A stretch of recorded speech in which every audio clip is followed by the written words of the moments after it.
Hola, ¿qué tal? Bienvenidos a Noticias Ourense. Hoy es martes 6 de junio y comenzamos este informativo repasando algunas de las noticias más importantes de la jornada. Las hipotecas han aumentado en Ourense un 40%, lo que significa préstamos por valor de 33 millones de euros. Por otra parte, hoy comenzaba la selectividad en Galicia con el primer examen, que era el de Historia de España. Y además, Cáritas presentaba hoy su memoria de actividades. Han atendido a 8.300 personas, lo que demuestra que la pobreza se dispara. Comenzamos.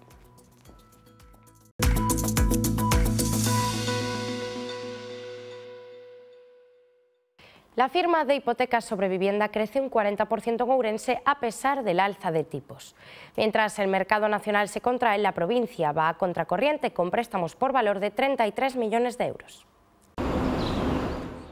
La firma de hipotecas se ha visto ralentizada en España debido al aumento de los tipos de interés. La tendencia a la baja es clara, pero hay una excepción. En la provincia de Ourense, la constitución de este tipo de préstamos para comprar vivienda se disparó casi un 40% en el primer trimestre del año. Un movimiento del mercado a contracorriente que podría estar influenciado por varias causas, como el elevado nivel de ahorro de los ourensanos o la escasez de oferta de pisos en alquiler. Durante los 3 primeros meses de 2023 se constituyeron 347 hipotecas para adquirir viviendas. Supone un aumento del 38,8% respecto al mismo periodo del año anterior, según los datos que maneja el Instituto Nacional de Estadística. Por el contrario, las firmas de este producto financiero se redujo un 13% en Galicia y un 5,6% en el conjunto del país.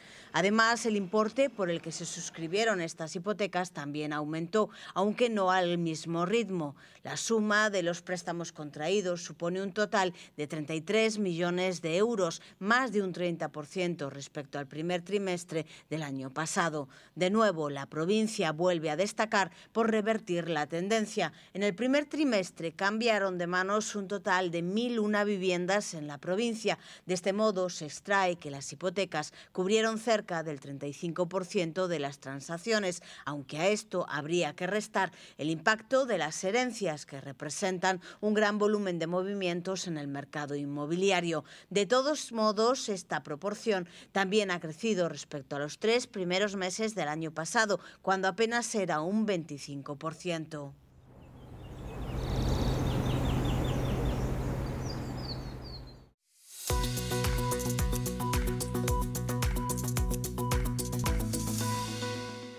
Crece la firma de hipotecas en la provincia un 40%, pese a que han subido los tipos de interés. Los préstamos concedidos suman 33 millones de euros. Estamos ante una tendencia positiva en la provincia, pero contraria a la tendencia general del conjunto del Estado. Es otra de las contradicciones de esta provincia en la que se siguen vendiendo un buen número de viviendas. Resulta inexplicable cómo este Ourense, que tiene cada vez menos población, que los jóvenes emigran por cientos, que el número de pisos vacíos crece sin cesar, que haya más de 120 edificios abandonados a la venta y esperando dueño, siga vendiendo el número de viviendas que vende y que en el sector pidan un nuevo plan de urbanismo con nuevos polígonos para construir sobre todo.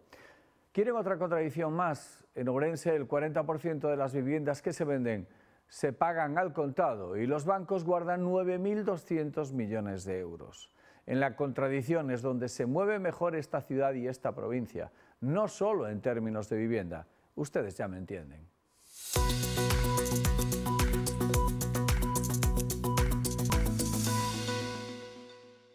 Más de 1 millar de ourensanos se enfrentaron hoy a la EBAU desde las 9 de la mañana. El primer examen fue el de Historia de España. Con los nervios habituales que acompañan las pruebas de acceso a la evaluación del bachillerato para el acceso a la universidad. Así comenzaron los exámenes este martes 6 de junio 1.190 alumnos de la provincia, en las 4 sedes en las que estaban convocados a primera hora de la mañana. A las 10 comenzó el examen de Historia de España. La Segunda República y la Revolución Gloriosa de 1868, que destronó a la reina Isabel II, han sido los temas de los textos que han caído. A lo largo del día pusieron a prueba sus conocimientos en Historia de España, en lengua castellana y literatura. También aquellos que van por matemáticas o latín o los que pasan los exámenes de economía o de empresa o diseño participaron hoy. Por delante aún les quedan 2 jornadas repletas de pruebas, pero el jueves a partir de las 2:30 de la tarde serán libres. La pobreza se acentúa en Ourense con cifras que en la segunda mitad del año se han desbocado. 8.300 personas atendidas en situación de vulnerabilidad y más de 1.000 que han pasado por el comedor social. La pobreza sigue en Ourense en unos niveles inaceptables y cada año lo demuestra Cáritas con sus cifras. En 2022, 8.300 personas de la ciudad fueron atendidas por la organización religiosa, todas en situación de vulnerabilidad. La directora de Cáritas en Ourense, María Tavares, señaló que el comedor social no llegó a recuperarse de los niveles de antes de la pandemia y que en la segunda mitad del pasado año se desbocó hasta atender a más de 1.000 personas. En el comedor social se atendió a 1.056 personas. El número de raciones servidas durante el año 2022 fue de 114.631. El objetivo del comedor no es solo el cubrir el derecho a la alimentación, sino que lo concebimos como un espacio en el que, además de las necesidades básicas, sea un inicio de un proceso de cambio en aquellas personas que, que lo aceptan. En la presentación de la memoria de actividades de 2022, María Tavares indicó que los efectos de la crisis afectan a todos los sectores sociales, pero especialmente a los vulnerables, ya que hay sectores de población que tienen grandes dificultades de empleabilidad porque el mercado los expulsa y cuando se logra un empleo, la calidad del mismo es incompatible con la calidad de vida. Este año ha habido un desborde tremendo en la red de pisos de acogida. Las viviendas de alquiler social están llenas y siguen llenas y han estado siempre así, pero la red de pisos de acogida procurábamos siempre dejar un par de plazas para casos de extrema urgencia, pues saber qué hacer con alguien que llega de repente. Este año hemos estado muchos meses sin esa posibilidad, rezando para que no apareciese nadie porque no teníamos dónde meterla. La vivienda pues es inaccesible para la mayor parte de las personas a las que atendemos. Desde Cáritas Ourense piden más implicación tanto de las instituciones como de la sociedad ourensana para mitigar este problema de pobreza que cada día va a más. Todas las personas tienen que tener cubiertos sus derechos fundamentales, entonces darle un toque a la Administración de que es necesario incrementar los medios para que eso sea así. Y acabar simplemente con ese cartel que es la campaña de este año de Cáritas, que dice ahí, tú tienes mucho que ver. Es decir, María acababa dando gracias a muchas partes de nuestra sociedad, concienciar, sensibilizar a todo el mundo de que la exclusión social es algo que nos afecta a todos. Los socialistas ourensanos presentan 16 precandidatos para el 23 de julio. El PSDG filtró la posible aparición en las listas de Paco Rodríguez y Villarino, pero no se postularon.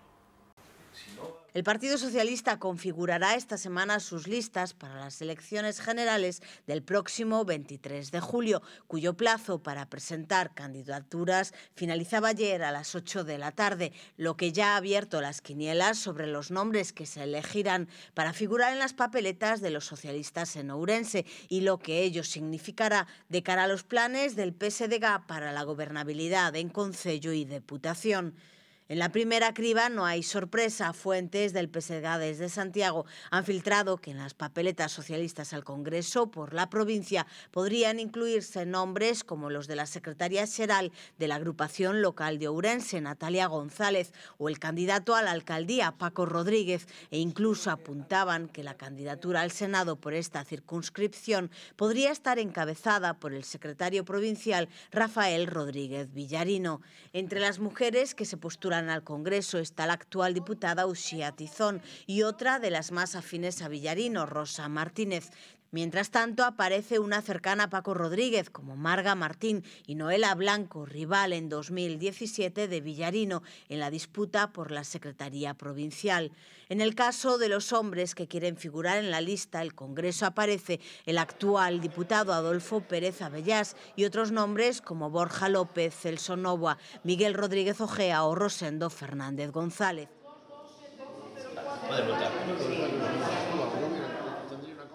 El cambio climático y las nuevas normativas europeas en materia de sostenibilidad están modificando la forma de trabajar y la producción obtenida en el ámbito de la viticultura.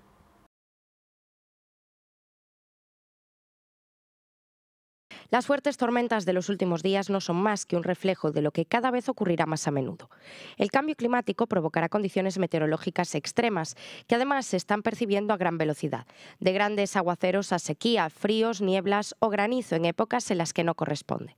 Todo esto ha hecho que los consellos reguladores comiencen a tomar medidas e investiguen para que afecte lo menos posible a sus producciones. Nós temos zonas moi variadas, non? Hai que darse conta que ao largo dos ríos, alturas diferentes, que nos está pasando? Que nas zonas, digamos que antes eran as mellores zonas, porque se plantou abaixo precisamente para evitar xeadas, para ter maior maduración. Ahora que estamos tendo problemas con este cambio climático é sobre maduración. Eso tenemos que analizar, tenemos que poñer algún tipo de sistema que isto intentemos evitalo, principalmente o estrés hídrico que está producindo a sequía nas plantas, ¿no? Algún tipo de riego ou algo así habrá que analizar para estas zonas. Hai zonas, en cambio, que lle veu ben, non? Eran zonas que lle costaba moito chegar á maduración e que agora fan viños xa de unha graduación importante, non?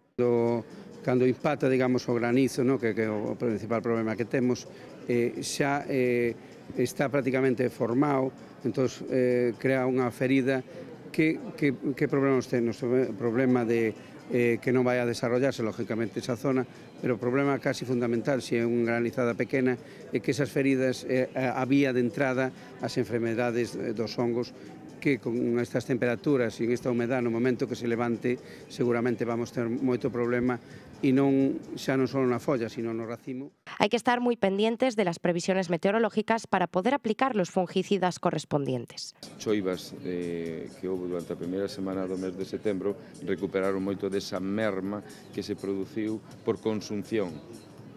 De acordo? Había moita colleita, pero a calor fixo que a cepa sufrira un estrés hídrico descomunal e, claro, lóxicamente vai buscar onde beber. Onde era? Pois no vago. Que naqueles lugares puntuais, moi puntuais, onde as treboadas e a saraiva que poida haber durante estes días, houve algún lugar deses puntuais onde poidera ter afectado nun 30%. Pero que non debemos extrapolar, porque non é certo. É dicir, si, insisto, houve episodios de saraiva, foron moi puntuais e as perdas, os danos, pois se minimizaron, porque non é mesmo que sea unha saraiva seca, sin auga, que unha saraiva como foi nestes días con moita auga. Con respecto al mercado, Ribeira Sacra se mueve fundamentalmente dentro de las fronteras españolas, mientras que el Ribeiro está presente ya en 52 países. Acometemos unha serie de accións, non somente no Estado español, sino ademais a nivel internacional. A verdade é que estamos tendo un retorno importante, de feito as vendas, temos que dicir que no Ribeiro incrementáronse, non somente en cantidade, sino ademais tamén houve un incremento de prezos do viño do Ribeiro, o cual sempre son unhas novas positivas. Temos presencia en 52 países de todo o mundo, pero os máis potentes, por decir de unha maneira, son o Reino Unido e Centro Europa. Nós somos unha DO que a singularidade que temos, que nos centramos máis nos tintos que nos blancos, somos unha DO que exporta pouco. Porque o consumo mundial está variando hacia os viños blancos e nós temos unha eiva que temos que subsanar. Sobre todo a nosa idea é que a singularidade que temos da zona tan espectacular, que é un destino de primeiro nivel a nivel de turismo enolóxico, é conseguir que os prescriptores veñan a nosa zona, que conozcan a zona, máis que estar o mellor máis en ferias internacionais que simplemente tes unha presencia puntual, sino conseguir que eles se emocionen conosco como nos emocionamos nós, non? A edición número 11 do monográfico de Vega céntrase dunha forma moi gráfica nas enfermidades das uvas e das cepas, servindo como manual para os colleiteiros. O monográfico da Vega Sintomatoloxía das enfermidades no viñedo galego en imaxes presentouse no Salón Vinisterre. O seu obxectivo é dar a coñecer os profesionais do sector vitivinícola enfermidades como o mildio, o idio, podremia gris e o black rot. Creo que é un traballo que nos pode enorgullecer porque imaxes inéditas, porque ao fin e ao cabo estamos moi acostumados a ver bibliografía e imaxes pois, da gran viticultura española, de síntomas da Mancha, da Rioxa, etc. Pero en Galicia temos unha riqueza varietal enorme e moitas veces esos síntomas pasan inadvertidos polo viticultor neste caso.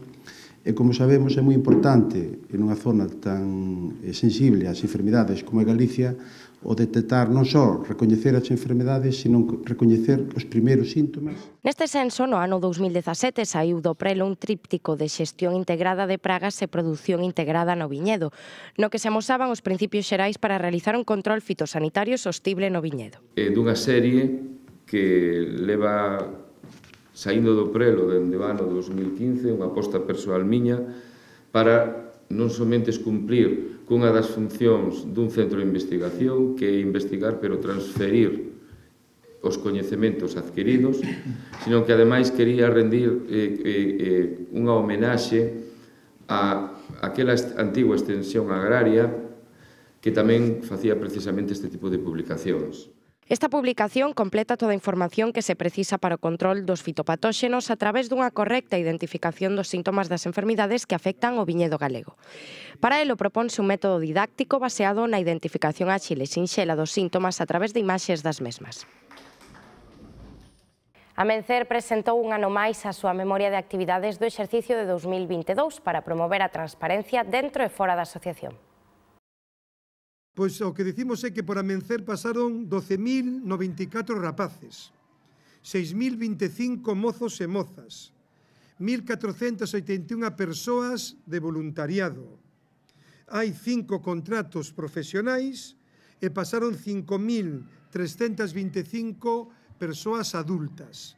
Por lo tanto, son grandes números, porque, como ben sabedes, Amencer está aberto todo o ano e de luns a domingo, e sí que é certo que por aquí pasa moitísima xente. Hai momentos culme, como un campamento urbano, como unha operación Kilo, pero logo hai outros momentos máis sinxelos en que o que hai é actividades de ritmo semanal, e pequenos proxectos, pero, bueno, se va vinculando a toda a xente. Los alaricanos vivieron ayer una carrera del Boi accidentada.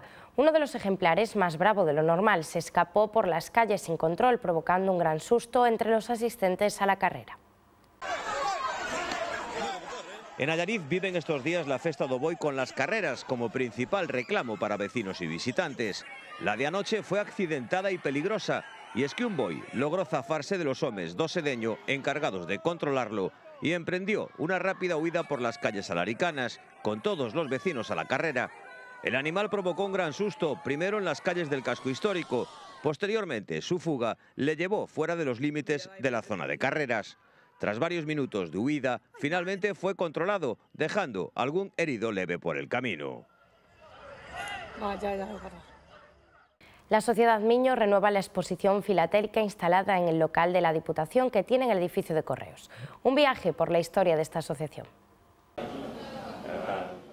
La Sociedad Miño renueva la exposición filatélica instalada en el local que la Diputación tiene en el edificio de Correos de la ciudad. En esta ocasión se centra en elementos de colección que se han ido atesorando en la sociedad a lo largo de los años, en el pasado y que ahora en el presente ven la luz gracias a la labor de montaje de algunos asociados. Así se podrán ver las colecciones, eventos pasado y presente, efemérides, pasado y presente, historia de la vitolfilia, provincias españolas y Copa Mundial de Fútbol. A exposición vámola cambiando cada mes e medio. Esta vez pois, son coleccións do fondos da sociedade. Empezamos que a primeiros matasellos que fixo a sociedade en 1964, por eso é un antes e un despois, porque son matasellos do 1964 á fecha de hoxe. Sería o principio e o actual. En esta exposición temos 5 coleccións, porque son coleccións reducidas por falta de espacio, e temos un antes e un despois da sociedade, temos as provincias de España, temos vitolas e o campeonato de fútbol do 82.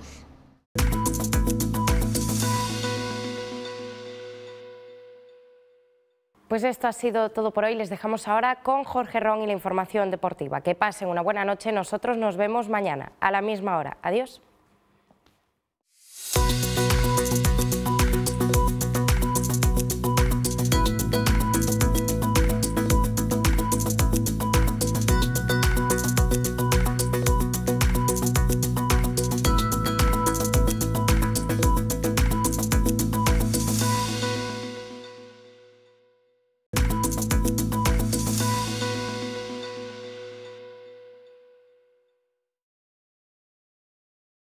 Bienvenidos al Tiempo del Deporte en Noticias Ourense. Hoy comenzamos hablando de fútbol, de la Copa Diputación. Se sortearon las semifinales de este torneo. Las semifinales de la Copa Diputación están servidas. El campeón de Liga, el Allariz, se enfrentará con el Sporting Carballiño. En la otra semifinal, el Nogueira esperará en Atella al Atlético Arnoia. 4 equipos para pelear por un título que se decidirá el día 24. Falta todavía decidir en qué campo. Allariz y Atlético Arnoia parten de antemano como favoritos. Los de Juanjo Virachás son el único equipo de preferente que queda en el torneo. El Barbadas cayó eliminado en la última ronda. El vigente campeón perdió en el campo de Atella ante el Nogueira. Y además estamos muy pendientes de lo que haga el Belle. Recuerden que está peleando por el ascenso a la preferente. Este domingo es el último partido, todo o nada, ante la Atlántida Matamá. El Belle ya tiene fecha y también hora para la final por el ascenso a la preferente autonómica. El domingo, a las 6 de la tarde, en el Monte Daira, los de Peruso defenderán el gol de ventaja que traen de la ida ante la Atlántida Matamá. Los ourensanos llegan lanzados tras una recta final de temporada impecable. Se esperan más de 600 aficionados en un campo que se llenará y que centrará toda la atención del fútbol provincial. Además de lo que haga el Belle, está también muy pendiente el Loñoa. Recuerden que si asciende el equipo ourensano, salva de los arrastres al Loñoa. Y hoy terminamos hablando de automovilismo. Queda cada vez menos para el Rally de Ourense. Para abrir boca tuvimos el Rally de Pontevedra, puntuable para el gallego. Víctor Senra, con un Citroën C3, se adjudicó el Rally de Pontevedra, prueba puntuable para el Campeonato Gallego de Rallys de Asfalto. Lo hizo al conseguir el mejor tiempo en todos los tramos de la competición, por delante del gondomareño Alberto Meira, con un Skoda Fabia R2. Este terminó segundo. La tercera plaza fue para José Manuel Lamela. Entre la representación ourensana, el equipo formado por Manu Fernández y Alex Cid terminó 10º en la general, 6º en la Copa Top 10. Recordar que toda la actualidad del Rally de Ourense en las páginas de la región ya desde hace días y también en la página web www.laregion.es. Hasta aquí los deportes por hoy. Nosotros regresamos mañana. Sean felices. Adiós.